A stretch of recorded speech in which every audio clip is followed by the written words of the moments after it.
Donc on va continuer avec presque le même sujet, hein, la 5 await, désolé. L'idée c'était de faire une grosse soirée à 5 await. Et là on va plus parler de mauvaises pratiques. Alors Seb il en a parlé un petit peu. Vous en avez peut-être déjà entendu parler du problème de thread pool starvation. Alors il y en a beaucoup à mon boulot, que j'embête beaucoup avec ces termes un peu barbares qui sont vers le fond de la salle là-bas. C'est un terme qu'on retrouve très souvent dans les documentations officielles Microsoft, dans des petites lignes. Il faut tomber dessus. Mais dès qu'on commence à lire un petit peu les bonnes pratiques sur la 5 await, on tombe sur ces notions-là, on tombe sur des deadlocks potentiels que Seb a pu aborder un petit peu. L'idée ici, c'est de comprendre ce qui se passe. Alors, je ne vais pas rentrer dans le détail du thread pool, moi non plus, parce que ça reste des mécanismes internes qui sont difficiles à maîtriser et en plus à expliquer. Mais en tout cas, on va essayer de l'expliquer avec des mots simples pour voir un peu ce qui se passe. Le thread pool, donc Seb en a parlé, c'est le mécanisme de gestion automatique des threads. Il le montrait, on fait un queue work item au niveau du thread pool. Ça crée un thread, ça utilise un thread qu'il a déjà dedans. En gros, on a un pool de threads disponible pour nos traitements. Le thread pool, donc, il contrôle le nombre de threads actifs. On va les appeler des worker threads. Enfin, il les appelle des worker threads. Il va être chargé potentiellement de créer des nouveaux threads. Donc, créer un nouveau thread, il y a le créer au niveau .NET, bien sûr, hein, récupérer une classe thread, mais il y a créer aussi le process associé au niveau du système. Et puis, je le disais, il va contrôler leur état. Un thread qui est inactif, il va pouvoir le confier à quelqu'un d'autre. Et potentiellement, un thread qui devient inactif longtemps, il sera détruit. D'accord ? Pour économiser les ressources système. Un thread, ça a un coût au moment de la création en termes de CPU. C'est un coût en termes de mémoire. Là, on parle approximativement d'1 méga parce qu'il alloue une pile pour le thread. Donc forcément, il doit être recyclé pour récupérer cette mémoire quand il monte à un moment en charge et qu'il a besoin de beaucoup de threads. Il est détruit. Mes slides sont encore plus pourris que Seb parce que vous voyez, j'ai rien dedans. Une phrase. Ce que j'ai appelé les worker threads, en gros, c'est ces threads-là qui sont utilisés quand ça exécute notre code. Je prends l'exemple ici d'un appel synchrone. On a un endpoint qui s'appelle delay sync qui fait un appel à une base de manière synchrone qui retourne un résultat. Tout ça, quand j'ai mon utilisateur qui arrive sur mon serveur qui fait cet appel à ce endpoint, derrière le thread pool, il confie un thread pour exécuter tout ce morceau de code. Et vu que ce morceau de code est synchrone, mon thread, il est dédié à ce bout de code. Il est bloqué par ce bout de code. Si mon appel à la base dure 10 minutes, mon thread est bloqué pendant 10 minutes. On pourrait faire un appel asynchrone avec un task.run. Donc ça permet d'exécuter une méthode synchrone de manière asynchrone, une autre méthode que le task completion source dont parlait Seb. Qu'est-ce qui se passe? Donc il y a un thread qui va être utilisé à l'entraînement endpoint. D'accord? Quand on va arriver au niveau du await, ce thread-là, il est libéré. Et puis à l'intérieur, on a cette action qui va s'exécuter dans un thread, forcément. Un bout de code s'exécute toujours dans un thread. Et donc celui-là, ce thread-là, il va être bloqué pendant les 10 minutes d'appel à la base de données. Donc, on reste sur le même problème. On a quand même un thread ici qui sera dédié à ce traitement.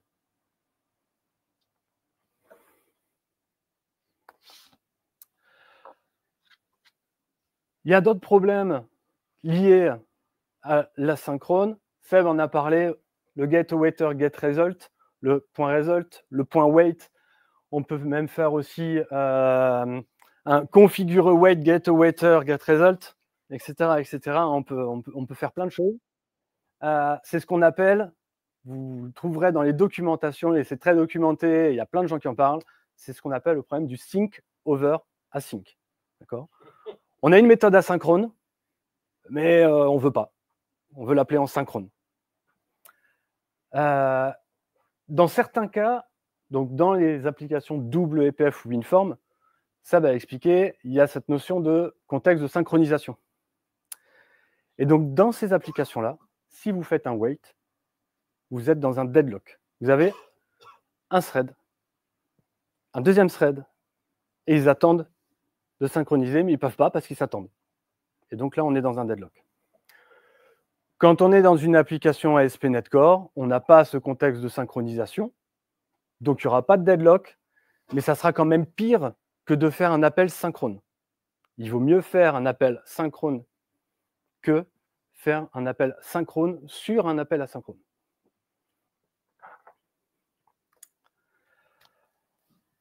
Voilà déjà pour cette partie-là. On va parler, et on parlait tout à l'heure Yonut, les I/O, les entrées-sorties système. En gros, vous êtes dans votre application, et bien souvent, vous sortez de votre application vers une base de données, vers un système de fichiers, vers une API web, vers un serveur SFTP, SMTP, et tout ce que vous voulez. Et donc, c'est bien à l'extérieur de votre application. Le thread pool, il connaît ses entrées-sorties système et il utilise des threads spécifiques pour se synchroniser avec le système et savoir finalement quand un traitement asynchrone d'entrée-sortie est terminé. Et donc, ce qui lui permet, il va utiliser ces fameux I/O completion port thread pour être notifié que le traitement d'entrée-sortie est terminé et redonner la suite à votre code. Il va redonner un thread pour la suite de votre code. Et donc, il n'a pas un thread qui tourne en boucle pour dire c'est terminé, non, c'est terminé, non, c'est... Voilà. Il utilise des threads particuliers pour notifier la fin des opérations. Alors, c'est là où je ne vais pas rentrer vraiment dans le détail parce que, encore une fois, c'est une vue un peu de l'esprit, mais ce n'est pas tout à fait exact. On a un appel asynchrone. On va rentrer dans cet appel, bien évidemment, j'utilise un thread, un worker thread, pour exécuter le début de cet appel. On a un await, à partir de là, mon thread est libéré. On va rentrer dans notre méthode ici async, j'ai besoin d'un thread, donc j'ai un worker thread. À partir du moment où ici, je vais faire des appels à ma base, ça libère mon thread, le thread pool se synchronise avec le système, avec ces fameux threads d'entrée-sortie, puis il me remet dans un thread pour l'opération suivante, qui est une opération d'entrée-sortie. Il relibère le thread, il notifie via ces fameux threads, et il me redonne la main derrière. Donc on voit bien qu'il a la possibilité, dans ce genre d'accès, base de données, API, etc., de jouer avec les threads pour les distribuer à d'autres quêtes qui en ont besoin, d'accord, et puis nous rendre la main au moment où on a la réponse. Pour vous montrer un petit peu ce que ça peut donner en termes de performance. Et pourquoi on parle de thread pool starvation? C'est en gros un épuisement. On a un épuisement de thread au niveau du thread pool. Il n'est pas capable de fournir assez de threads pour toutes nos demandes. J'ai ici le fameux endpoint synchrone. D'accord. Alors je déclenche un stopwatch juste pour voir à peu près le temps que ça a mis. Derrière, ça m'exécute une requête SQL. Alors, je ne vais pas vous montrer le détail de la requête SQL parce qu'en plus, elle est dans une base de données et c'est une procstock. C'est une procstock qui fait un delay de 300 millisecondes. C'est très, très intéressant. Et je suis allé jusqu'à la base justement pour aller au bout de la démo. Ouais, mais au moins, il y a des accès à la base. Il y a des accès à la base. On se rapproche de la réalité. Alors, si on teste ce endpoint tout simplement au niveau de mon interface, hein, alors la première fois, forcément, il peut prendre un peu plus de temps, il a mis 700 millisecondes, mais les autres fois, bon, on est aux alentours des 300-350 millisecondes. Pardon, j'ai Zoom. Très bien. Ce qui peut nous intéresser, pardon, alors, j'ai un petit outil, vous connaissez peut-être, hop, il ne veut pas se mettre là, il ne veut pas, si, voilà, qui s'appelle Bombardier. Cet outil Bombardier, je ne sais pas si vous connaissez, il est dispo sur GitHub, il vous permet de bombarder une URL. Donc, dans ce genre de test, c'est plutôt sympa, justement, pour ne pas avoir à faire un refresh sur son onglet, parce que j'arrive pas à le faire une fois par milliseconde. Alors, cet outil me sert bien. Et donc, dans cette console, l'idée, c'est de lancer un appel, d'utiliser Bombardier pour le bombarder avec le -c sans connexion simultanée. Il va appeler mon endpoint synchrone et je lui dis, si ça ne répond pas en moins de 2 secondes, tu considères que tu as un timeout. Notre appel à la base, c'est 300 millisecondes. On a vu, ça répond en 350 millisecondes. J'ai également, normalement, c'est déjà celui-là, mon application qui me retourne. À chaque fois que j'appelle un point d'API, vous avez vu, j'ai une petite méthode qui me retournait les informations du thread pool. J'y retourne le nombre de threads en cours. J'y retourne ici, on a pending work item count. C'est quand j'ai pas de thread disponible, le thread pool, il prend les demandes, il les met en file d'attente, et puis à un moment, quand il arrive à avoir des threads, eh bien, il leur donne un thread et puis le code s'exécute. Un dernier compteur, le completed work item count, qui lui me dit voilà, combien de work items, donc de traitements dans des threads, j'ai traité depuis que l'application est lancée. File, il ne faut pas que je tombe.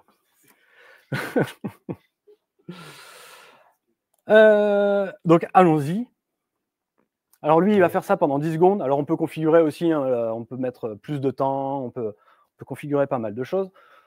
On peut voir ici que la file d'attente n'est pas terrible et le nombre de threads, vous voyez, il n'est pas monté à 100, 200, 300 threads.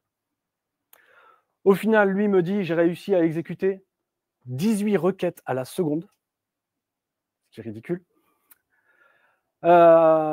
J'en ai exécuté 271, j'ai une réponse 200. Et il y en a 10, j'ai considéré que c'était un timeout. Ça veut dire que ça a pris plus de 2 secondes pour un traitement qui prenait 300 millisecondes. Donc, c'est ça le problème de thread pool starvation. Le thread pool n'est pas capable de fournir des threads assez rapidement à mes appelants. Alors, Seb parlait, effectivement, on a un minimum de threads au démarrage de l'application qui correspond à peu près au nombre de processeurs logiques de la machine. Alors moi, j'en ai pas 24 ou 32, tu as dit. Moi, j'en ai que 16. Alors, on l'a peut-être vu au début, mais il arrive très facilement à en donner 16. Sachant qu'ici, on peut voir que des fois, il va redescendre. Si, par exemple, je fais un appel ici, hop, là, vous voyez, il est redescendu à 3. Ce compteur-là, en fait, il ne vous dit pas réellement combien lui, il en a. Il vous dit juste, ouais, voilà, j'en ai 3 à dispo, mais en fait, j'en ai en stock derrière. Donc, il arrive à en donner 16 très rapidement. Et après, en fait, il y a un certain délai pour créer un thread. Alors, dans d'anciennes versions de .NET, mais depuis .NET 6, ces temps-là, ils ont été raccourcis. Mais avant .NET 6, créer un thread, ça prenait quasiment 500 millisecondes.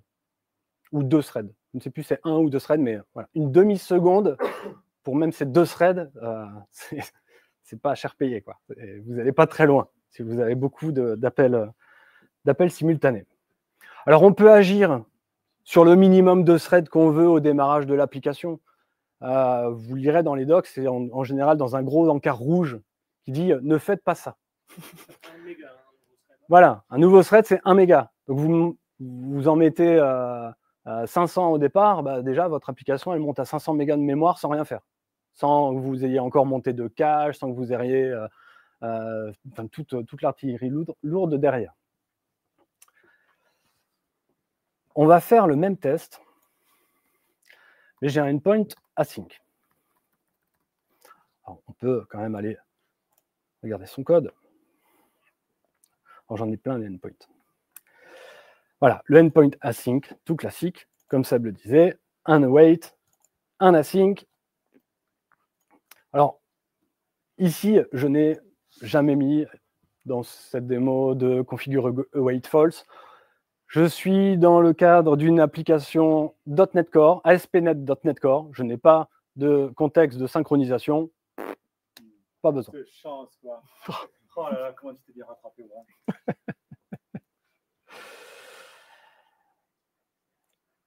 Je vous remontre les deux mêmes écrans.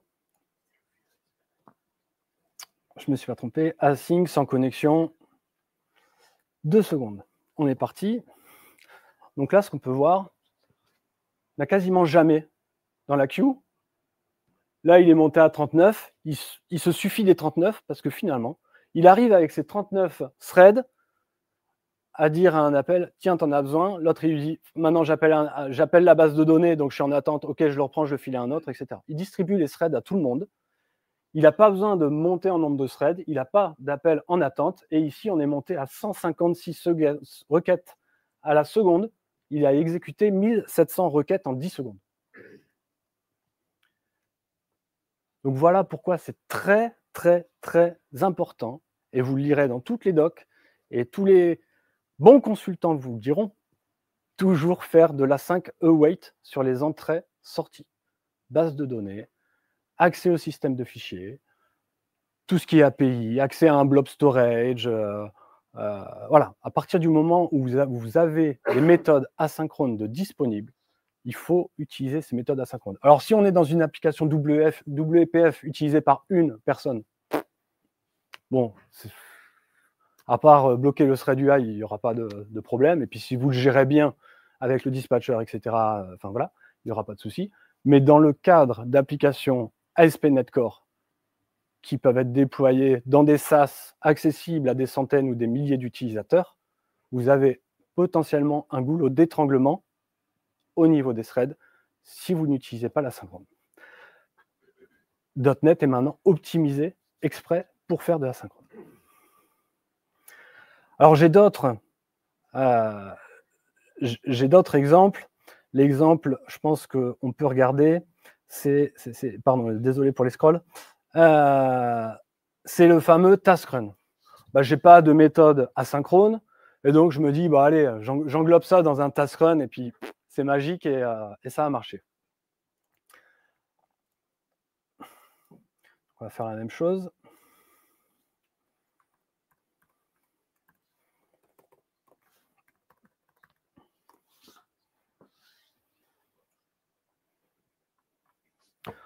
Et donc, on voit le même résultat.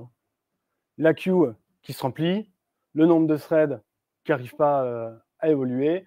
Et au final, ici, on s'est tapé 721 requêtes. Alors, on n'a pas de timeout dans ces requêtes. Bon, après, j'ai été large, j'ai compté 2 secondes de timeout sur une requête qui est censée prendre 300 millisecondes. Par contre, il a exécuté que 62 requêtes à la seconde. Ce qui est ridicule. Ce qui est ridicule à partir du moment où je lui envoie 100 requêtes simultanées. C'est assez ridicule. Alors, comment on fait si on veut lancer un traitement long qui est asynchrone et qui fait de l'entrée-sortie, pas forcément, mais vous avez un traitement qui est long en termes de CPU, vous voulez lancer de manière asynchrone et qui ne pénalise pas le reste. Vous utilisez la Task Factory. Plutôt qu'un task run, vous faites Task Factory Start New et vous lui dites que c'est un long traitement. Et là, le thread pool est optimisé pour ça. Il mettra sur un thread en arrière-plan qui servira qu'à ça. Et alors, synchrone, alors ici, oui, j'utilise effectivement mon traitement synchrone. Justement, pour montrer que ça peut le faire, ça doit le faire.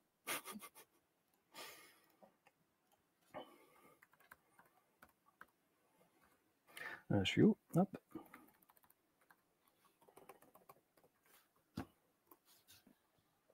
Voilà. Là, ça se passe quand même beaucoup mieux au niveau de la queue du thread pool. Et au niveau de mes résultats, j'ai quand même réussi à exécuter 1850 requêtes, 174 à la seconde. Donc, on est similaire à ce qu'on avait sur de la 5-way classique. Après, ce qui se passe derrière en termes de mémoire, etc., je ne l'ai pas analysé, mais c'est une possibilité que vous avez. Si vous avez vraiment un traitement long et que vous voulez le faire sans pénaliser le reste, plutôt que de faire un task.run, faites un task.factory.startNew.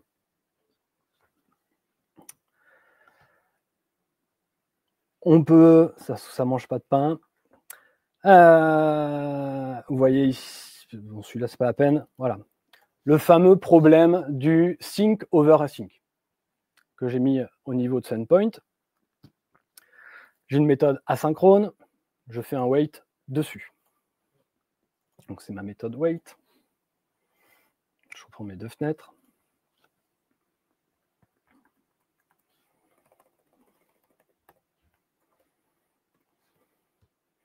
J'ai presque envie de mettre un timeout à 10 secondes parce que je ne suis même pas sûr d'avoir de bonnes requêtes au final. Donc on a presque l'impression que ça part en deadlock. Alors c'est pour ça que je vous disais, c'est un peu du vue de l'esprit parce que... Ah bah tiens, ça va. Alors là, ça a marché, là, ça n'a pas marché. Comment se fait ça? Je me suis trompé. J'ai bien un pied de point wait sur sans connexion. Et ça n'a pas bougé.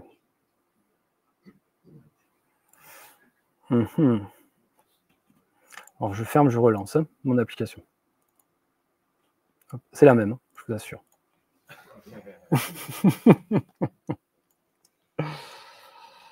Hop. Et quoi? Peut-être on passe. Ça en est bon. On voit pas passer. Ah bah oui, c'est normal qu'on voit pas passer, métrique. Bah voilà. Alors, bon, on voit quand même qu'ici, alors ça c'est intéressant de le voir, les 100 requêtes sont parties en timeout. Comme je vous disais tout à l'heure, avant que je ferme l'application, on voyait qu'apparemment j'avais 36 threads. Et potentiellement, il en avait peut-être plus derrière, il en avait. Voilà. Et en fait, il a réutilisé les threads comme. Je suis assez rapide dans mes démonstrations, désolé. Si je me prenais un délai de 1-2 minutes entre les démos, le thread pool détruirait tous les threads qu'il aurait créés et ça reprendrait du temps de les recréer. Et quand on enchaîne finalement tous ces appels concurrents, bah, le thread pool, il a besoin des threads, donc il les détruit jamais. C'est pour ça que dans ma démo juste avant, hop, ça avait marché au taquet parce que bah, j'avais eu des threads au taquet. Et au bout d'un moment, oui, si votre système il est toujours avec une grosse charge de travail, beaucoup d'appels, bah, vous ne rencontrerez pas, c'est juste au départ que vous rencontrerez le problème du thread pool starvation et vous ne l'aurez pas après. Une fois que le nombre de threads disponibles dans le thread pool serait suffisant. Mais au bout d'un moment, on explose la RAM, en effet. Une chose intéressante, alors peut-être avant de revenir sur le slide, quelque chose que je ne vous ai pas montré, je vais le montrer juste ici.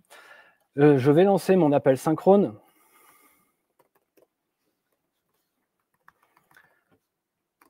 Hop, on sait que normalement, voilà, il met en file d'attente.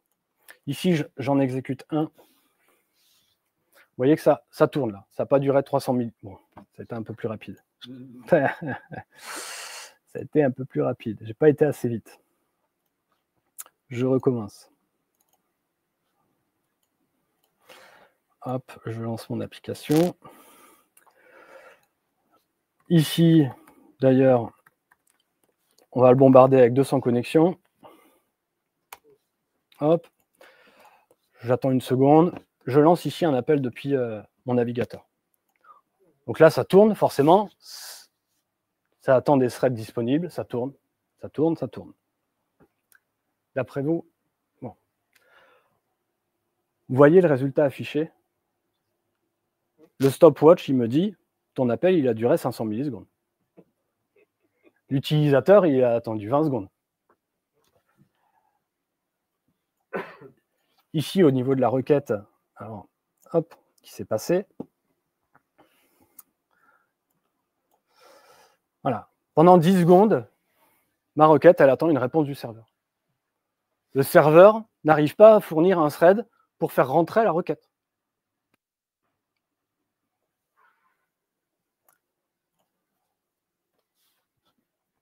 Ce qui me permet d'enchaîner sur les symptômes du thread pool starvation. Parce que, en dehors de regarder la queue de thread, il n'y a rien d'autre. Parce que vous allez avoir des utilisateurs qui vont se plaindre. Ouais, c'est lent, ça ne marche pas, la page elle ne s'affiche pas. Vous contrôlez la consommation mémoire du serveur. Tout est normal. Vous contrôlez la consommation CPU du serveur. Il ne fait rien. Tout est normal. Vous contrôlez les temps de réponse aux API. D'accord? Vos endpoints, avec Application Insight, par exemple, ça mesure l'entrée et la sortie. Ça ne mesure pas ce qui se passe avant. Donc, vous contrôlez dans l'application Insight, les outils de télémétrie, ça vous dit, ah ben moi, le endpoint, il est performant, il marche bien. Le seul truc qui peut vous dire que vous avez ce problème-là, c'est de regarder cette fameuse file d'attente du thread pool. Il y a des compteurs de performance? Exactement. C'était le slide suivant, tu vois. Pour monitorer la file d'attente, vous avez un petit outil, .NET Counters. Dans une application console, il va vous afficher ici la file d'attente. Si vous êtes sur Azure ou même pas forcément sur Azure, même si vous êtes on-premise, vous avez possibilité de remonter votre télémétrie dans l'application Insight sur Azure et avec ces quelques lignes de code, vous remontez les compteurs de performance liés au thread pool. Très rapidement, si je vous montre ici, pas ici, pas ici, ici, voilà. Donc, j'ai installé l'outil .NET Counters. On lance la commande monitor, on lui donne le nom de notre application ou alors vous lui donnez l'identifiant du process. Et puis, soit vous mettez rien, soit ici, vous mettez que vous voulez les compteurs system.runtime. Ce n'est pas obligatoire, c'est juste qu'en mettant ça, j'en présente moins et c'est plus facile d'en présenter moins sur ce petit écran.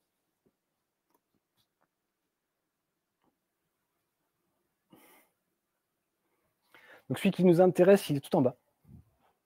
Ici, le queue, qui est à 0. C'est normal, il n'y a aucun traitement qui s'effectue actuellement dans mon application. Si je relance un petit bombardement de ma méthode synchrone, on voit que la queue, elle augmente. Alors désolé, ça s'est décalé. Hop. Comment je fais? Et on peut pas scroller dans cette interface. Hop, il faut dézoomer. Bon, là, c'est fini. Mais on a pu apercevoir la queue qui était montée. D'accord? Et puis, elle est dépilée au fur et à mesure des exécutions. Je vous en parlais tout à l'heure, à l'instant même. Ici, les quelques lignes de code qui, quand on fait de l'application Insight, vont vous permettre de remonter ces métriques-là sur Azure. J'ai ici, sur Azure, mon application Insight. Si je vais au niveau de mes performances, alors je ne fais pas la démonstration en live, on pourrait, mais dans ce cas-là, c'est pendant la pizza qu'il faudra regarder les métriques parce que ça prend 3, 4, 5 minutes avant que ça remonte et que ça soit présenté. J'ai ici mon endpoint delay sync, d'accord, synchrone. Je fais des tests aujourd'hui pendant mes heures de travail. Bravo. J'ai fait 2 thèses, vous voyez, notamment ici. Ici, à 5 heures, il me dit, bah, en moyenne, ton endpoint, il a duré 320 millisecondes. Aucun problème. Tout va très bien. Les utilisateurs, ils n'ont aucun souci. Je ne vois pas pourquoi ils se plaignent.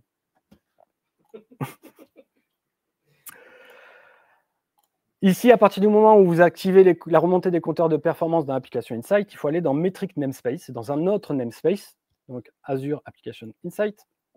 Et on a les 3 fameux compteurs dont je parlais. Et puis, celui qui nous intéresse le plus, bah, c'est le queue. Voilà.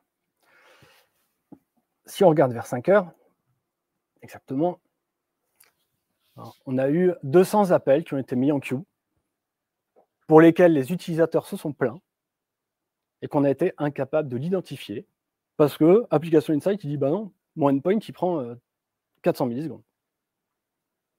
Ça se passe avant, en fait. Ça se passe avant la télémétrie. Et donc, si on n'a pas ces compteurs de performance, on ne peut pas le trouver. Et là où vous pouvez voir potentiellement que vos clients, vos utilisateurs se plaignent et en ont marre, c'est que lors de ces appels, bah, vous avez potentiellement pas mal d'erreurs 499. Alors, pardon, désolé, je vais essayer de zoomer. Ça ne zoome pas bien dans Azure. Les erreurs 499, l'erreur HTTP 499, quelqu'un sait ce que c'est? Client disconnected. L'utilisateur, il a fermé son navigateur, il est parti boire un café. Ou il rafraîchit son onglet. Donc, il n'attend pas la fin de la requête. Client disconnected.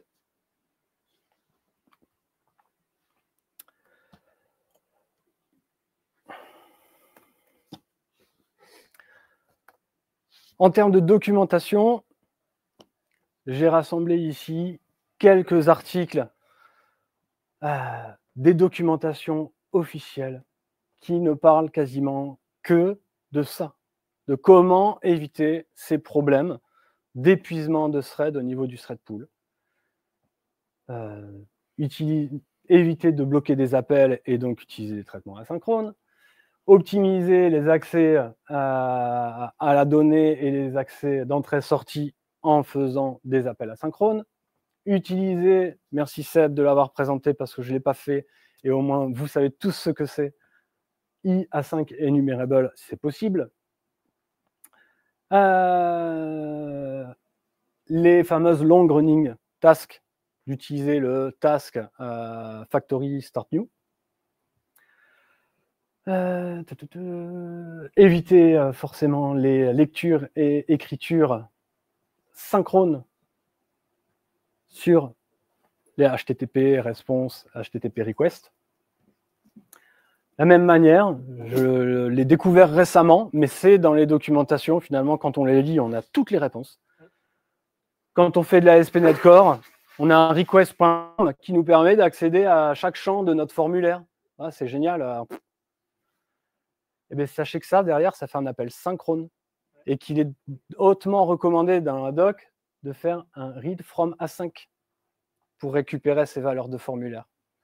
De la même manière, quand vous faites une vue partielle et que vous la rendez dans une vue, il y a une méthode synchrone pour le faire. Asynchrone, pardon, pour le faire. Oui, il y a une méthode synchrone, mais il y a une méthode asynchrone aussi pour rendre cette vue partielle.